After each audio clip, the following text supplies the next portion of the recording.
But there'll be moments of celebration on a fantastic life led by Pele, who sadly passed away last night at the age of 82. And the newspapers this morning reflect that. Sam joining us in the studio. Good morning, mate. Obviously not the greatest welcome to the show, but those newspapers obviously reflecting a fantastic icon of the football game. And as you said, Adam, celebrating a brilliant life. Some of the headlines on the back pages are short and sweet. The Daily Express say, immortal, that's their headline. Back of the Mirror, the greatest. Back of the Times, they say, good night, genius. And back of the Mail, goodbye to the greatest. Just going inside some of the newspapers, journalists paying tribute to the great man. Henry Winter says his skill was singular, but his human warmth was universal. His ability and audacity won millions of fans, but the crowds who came out to salute Pelé were drawn to the man, not just the player. Jim White in the Telegraph says farewell to the greatest player who ever lived. In a glittering career of unparalleled success, Pelé's most astonishing skill was to bring out the best in his teammates. Just a couple more for you. Jeff Powell in the Daily Mail says simply the greatest, courageous, intelligent and lethal. The Brazil maestro was simply the perfect player in every dimension. And just one more for you. Mike Walters says in the Daily Mirror this morning, a poor boy from Brazil who used a grapefruit as a ball became an icon, a legend and a spectacular human being.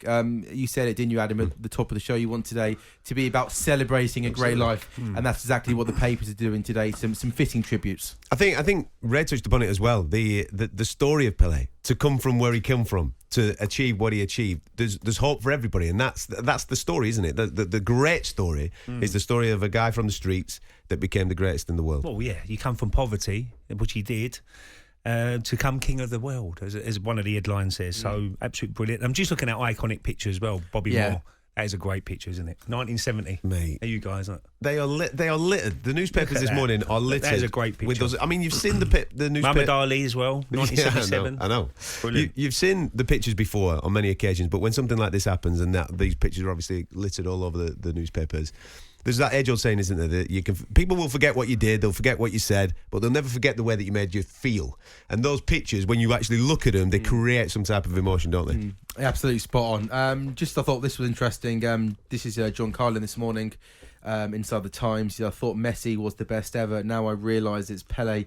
He says he watched Lionel Messi's entire Barcelona career, but a few snippets of grainy footage are enough to convince him of the Brazil great status as the best player to ever play the game. There's a few papers today. It's a different era, isn't it? Yeah. I mean, the pitches wasn't as good. No. The tackling was proper tackling. So it's a really hard one to call. Like Maradona played in that era where the pitches weren't very good, and what he achieved in his career was unbelievable.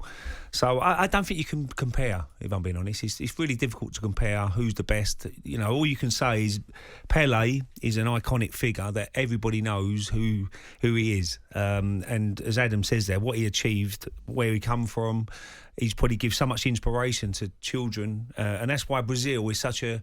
Everyone loves Brazil to see them at the World Cups and their colourful shirt, all the everything about Brazil everybody loves, and that's down. A lot of it's down to Pelé. And it also reminds us just about how powerful football is. It's such a powerful game. I mean, we've seen recently, we've experienced a wonderful World Cup. Yes, there was a lot of stuff off the field that obviously made the headlines, but the actual football on the pitch, there's thousands, millions of kids around the world that have gone straight out, bought either a shirt or a football and started taking up the game.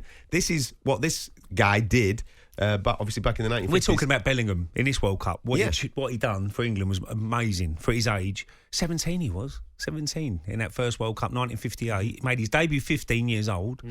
So it's amazing. When you say that is mind-blowing. 15. Debut at 15 years of age, winning the World Cup at 17. Unbelievable. So it just shows you, and he's the only person to win 3 World Cups. So absolutely. That should go down as the best ever, really, to win 3 World Cups. More or less do it himself. talkSPORT Breakfast, waking you up Monday to Friday morning from 6 a.m. on AM, on DAB, via the talkSPORT app and on your smart speaker. talkSPORT.